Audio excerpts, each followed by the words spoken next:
Good morning, I'm Nivariti Manu, and this is your morning news fix for Friday, 27th of June. In this update, a global security analyst says it's essential we fill the thousands of roles sitting empty in our Defence Force. Latest data shows more than 3,000 regular force positions and about 730 civilian roles were vacant at the end of March. Official figures show as of February, about a third of regular force roles were unfilled. Waikato University senior lecturer Ruben Steff says geopolitical tensions are rising in the South Pacific, so we need a modern military.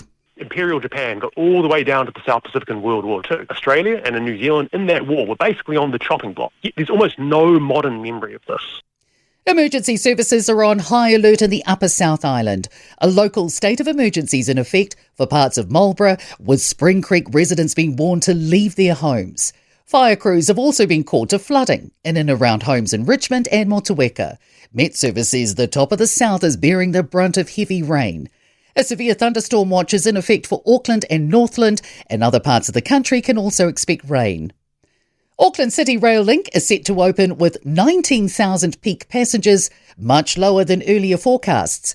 In 2022, it was reported 27,000 passengers an hour would be using Auckland City Rail Link at peak times when it opens next year.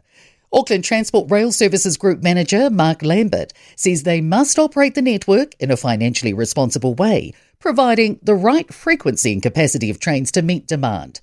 And he says they're increasing the train fleet by about 30% to make a peak of 19,000 passengers possible. Local politicians will be given an allowance to buy security systems at their homes. The $4,500 matches what MPs currently get and will come into effect after this year's local elections. The money will be distributed by councils. Central Otago Mayor Tamaki Makoto says people need to be able to feel comfortable doing their jobs. She says members are also worried about their families. The injectable weight loss drug Wego will be available by Tuesday in New Zealand. The prescription drug has proved popular overseas with many celebrities using it. Weight loss physician Dr. Lara Courtenay says that the drug currently isn't funded by Pharmac, so people will have to pay. She says it would be great if it was funded one day, but there are lots of drugs which need money. The death of Te Pāti Māori MP Takutai Tash Kemp will prompt a by-election in her Tamaki Makoto electorate. Kemp, who had kidney disease, has died at the age of 50. The first-term MP entered Parliament in 2023 after narrowly defeating Labour's Pene Henare, who had previously held the seat since 2014. The leader of Labour's Māori caucus, Willie Jackson, says the focus right now is on mourning, not campaigning. In sport, Penrith's NRL League season revival is on after securing an 8-6 win over Canterbury in a last-place thriller with the competition leaders on the cusp of a try. Golfer Kazuma Kobori's in a share of fourth, 2 strokes off the lead after carding a 4-under par 66 in the opening round of the Italian Open.